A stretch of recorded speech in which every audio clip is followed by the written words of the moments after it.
দৃষ্টির মধ্যে রাখা সম্ভব না। এই মতো অবস্থায় আমাদের করণীয় কি, আপনারা কি করছেন সেটা জানান আমাদের। আমি জানাচ্ছি, আমি আমার তরফ থেকে, আমি আমার ডিপার্টমেন্টের তরফ থেকে, যেহেতু আমার সিনিয়র নাই, আমি বলছি আমাদের ভিসি স্যার যখন যাকেই হোক, সরকার তো কাউকে ভিসি করবে, ভিসি মহোদয় এখানে যেদিন নিয়োগ পাবে এর 1 সপ্তাহ মতো আপনাদের পরীক্ষা শুরু হয়ে যাবে।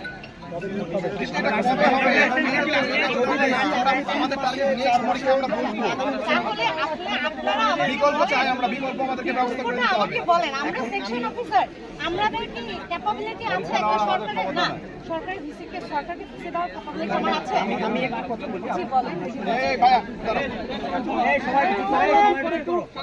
এখন হচ্ছে আপনারা বলতে পারেন যে তোমরা এত কিছু দেখলা, সবাই পদত্যাগ করে নিয়েছে, তারপরেও আসছো, তোমরা কি আসলে বিষয়টা বুঝে আসছো না বুঝে আসছো, এরকম কথাটাই আসলে ইনডিরেক্টলি উঠে আসছে।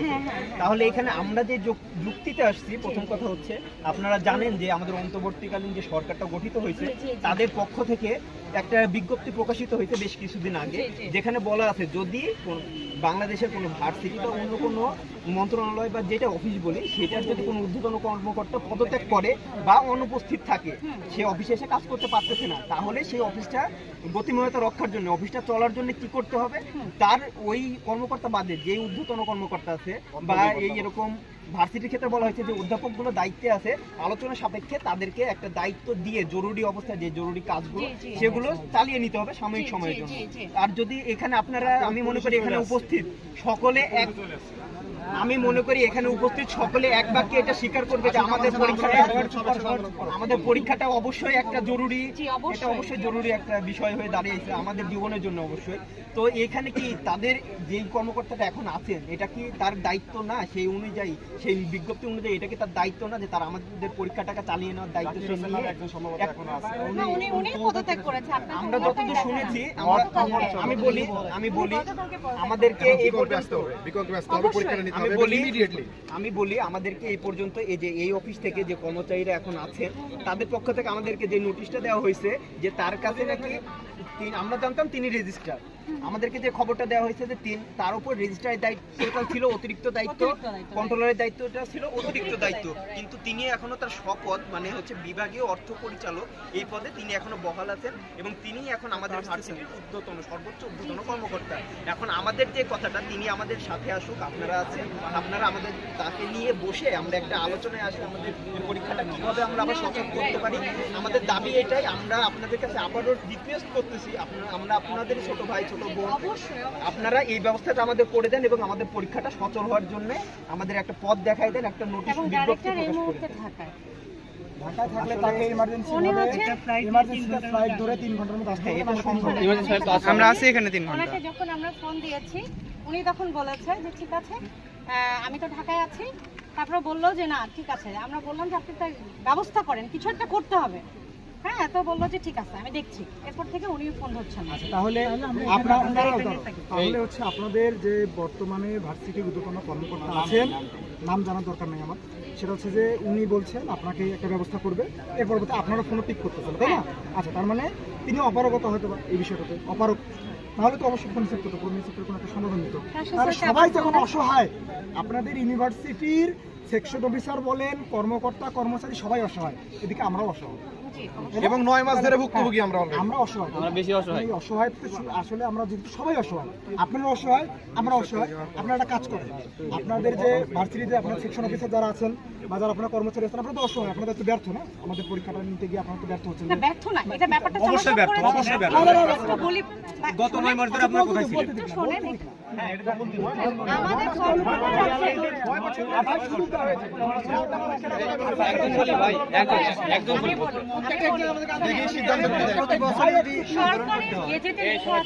পরীক্ষা কন্ডাক্ট করবে কন্ট্রোলার।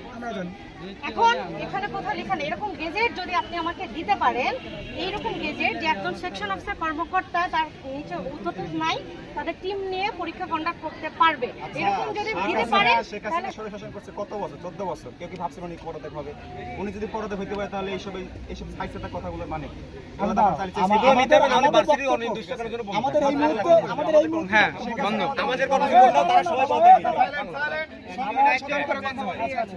আমার ক্লিয়ার স্টেটমেন্ট যেটা এই বিষয়ে বর্তমানে আপনারা বলছেন যে আপনাদের সেকশন অফিসে যারা আপনাদের জায়গা থেকে সর্বোচ্চ চেষ্টা করছেন এই জন্য আপনাদেরকে আন্তরিকভাবে ধন্যবাদ জানাই যে আপনারা আমাদের পরীক্ষার জন্য চেষ্টা করেছিলেন অতীতেও, আজকেও করছেন, হয়তো ভবিষ্যতেও করবেন। এই জন্য আপনাদেরকে আন্তরিকভাবে আমি ধন্যবাদ জ্ঞাপন করছি এবং একই সাথে এটাও বলতে চাচ্ছি যে যেহেতু আপনাদের ঊর্ধ্বতন কর্মকর্তা যিনি ছিলেন তিনি তার অপারগতা প্রকাশ করছেন অপারগতা প্রকাশ করছেন যে তিনি পরীক্ষা নিতে পারবেন না বা তার এই মুহূর্তে পরীক্ষা নেওয়ার কোনো পসিবিলিটি নাই। যদি ফোন ধরতেছেন না তার মানে আমরা আলটিমেটলি এটা বুঝতে পারতেছি তার অপারগতা আছে, আপনাদের অপারগতা আছে, হয়তো তাদের সাথে আপনারা তাদের পর্যন্ত পৌঁছতে পারতেছেন না। তাহলে যেহেতু এই মুহূর্তে এই ভার্সিটিতে কোনো ভিসি নাই, কোনো কন্ট্রোলার নাই, কোনো ট্রেজারার নাই, কোনো রেজিস্ট্রার নাই, কোনো প্রো ভিসি নাই, কোনো ডেপুটি কন্ট্রোলার নাই, তাই তো? আচ্ছা, তাহলে ভার্সিটি ডেপুটি রেজিস্ট্রার আছে। আচ্ছা ধরলাম, আচ্ছা তার মানে তিনি থাকা অবস্থায় পরীক্ষা নেওয়া সম্ভব নয়, তাই তো? কিন্তু উনি তো আসছেন না। আচ্ছা, উনি আসছেন না, তার মানে আসছেন না মানে উনিও ব্যর্থ। আরে উনি আসছেন না মানে উনিও ব্যর্থ। অনুপস্থিত, তাই না? এখন যেহেতু ওনারা কেউ নাই, এটা ভার্সিটি অচল, বাকি চলতেছে না, হয়তো আপনারা চালাইতে পারতেছেন না, তাই না? আমাদের পরীক্ষাটা সেটাও বন্ধ হয়ে আছে, তাহলে ভার্সিটি কার্যক্রম বন্ধ হয়ে আছে। আপনারা কাজ করেন, সবাই পদত্যাগ করছে না? আপনারা যে সেকশন অফিসার যারা দুজন আছেন, কর্মচারী যারা আছেন, সবাই পদত্যাগ করেন, ঠিক আছে? সবাই পদত্যাগ করেন। আমরা আপনাদেরকে পদত্যাগ করার জন্য আমাদেরকে লিস্ট করে দিই। ভার্সিটি 6 মাস বন্ধ থাকুক, আমাদের জীবন থেকে 9 মাস চলে গেছে, আরো 6 মাস চলে যাবে। পরীক্ষা নিতে পারতেছেন না, এই চিড়িয়াখানায় থাকা দরকার নেই,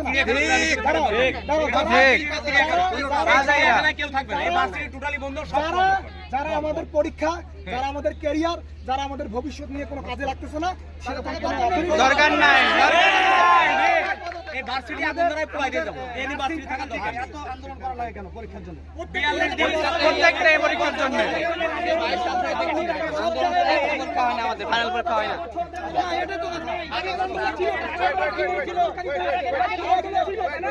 প্রতি বছর কেন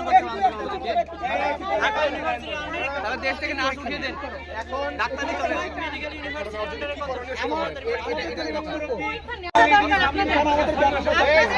আপনাদের বলি, আপনাদের পরীক্ষা নেওয়া দরকার, তাই তো?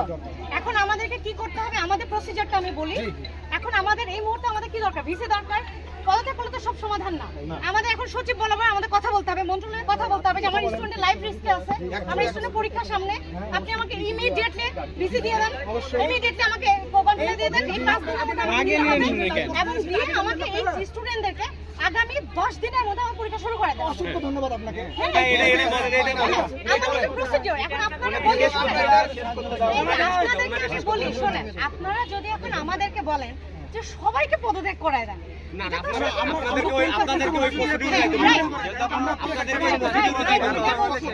আপনাদেরকে ওই প্রসিডিউরে যাইতে বলতেছি এবং এর টাইম দাও। প্রসিডিউরে যেতে হবে। আমরা এখন আমাদের আমাদের যেহেতু বললেন আপনারা যে সরকার আমাদের স্টুডেন্টের পক্ষে, স্টুডেন্টের পক্ষে স্টুডেন্টদের জন্যই তো সরকার, তাই তো? আপনি মানুষের জন্য, জনগণের জন্য, তাহলে আপনাদের সুবিধা করতে আপনাদেরকে পরীক্ষা নিতে যা করা লাগে as soon as possible। আমরা কোনো 10 মাস 3 মাস সময় নয়, আপনারা শুধুমাত্র আমাদেরকে এতটুকু মন্ত্রণালয়ে আমাদেরকে মেসেজটুকু পৌঁছাইতে দেন যে আমাদের স্টুডেন্টরা এইভাবে আছে।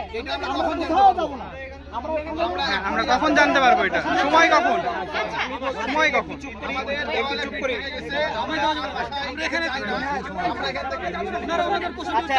সবাই না